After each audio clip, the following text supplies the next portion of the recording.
the number of completion, because it took 7 days for God to complete the world.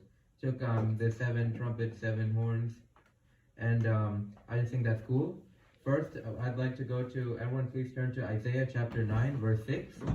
For unto us a child is born, to us a son is given, and the government will be on his shoulders, and he will be called Wonderful Counselor, Mighty God, Everlasting Father, Prince of Peace. So, someone please tell me how someone from 700 years before the current event, which we're talking about, Jesus' birth, happened. Amin, would you like to? Okay. And so basically it shows that no one could have guessed that Isaiah would be able to predict, and this was during the Babylonian times, because it's also funny because the Babylonians were occupying Israel with Jerusalem, and they burned it to the ground, and the Romans did the same 700 years later, and it just shows that history repeats itself, and it's shown in the Bible, because in the Bible, it also another prophecy in Isaiah said Jerusalem will be burnt again. Now, most of the bulk of this is Isaiah 53. 53 is where all the prophecies have been written down for the coming year, for the coming birth of Christ.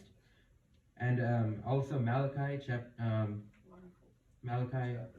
chapter 3, verse 1, it says God sent a messenger before Jesus. And it's funny how the Bible talks about Jesus before John the Baptist, the messenger. And if you look at it a reverse, because if the messenger is late to the receiver, and in the other time period, which we're talking about is the Jesus period, the messenger came before Jesus. And as we know, that messenger was John the Baptist, and he was the first one to proclaim about baptism, shedding our blood in Christ. As we know, everyone has communion.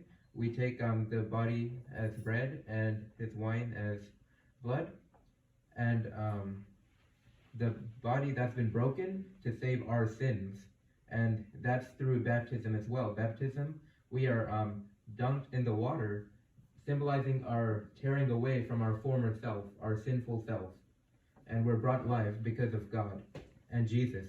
Because if Jesus didn't die on the cross, we wouldn't be here until now. God would have destroyed the world all the way back then. And that concludes my short speaking. Thank you.